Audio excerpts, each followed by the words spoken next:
Ito yung, dapat alis kami nito. Nagulat ako, nag-error siya. Ito. Hindi naman siya nauulanan kasi nasa terrace naman namin siya. Malfunction. Nagamit ko pa siya kahapon, wala naman siyang problema. Gulat ako dito. Pero umaandar naman siya. Kaya lang, nakakatakot lang yung ganyan na merong mga, yung ang tawag diyan, alis sana kami. Ayan.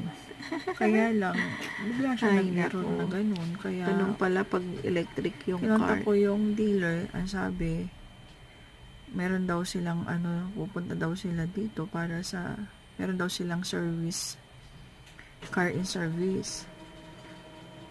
Baha naman kasi ang dadaanan, kaya, hindi ko naman siya nilusong sa, kagabi,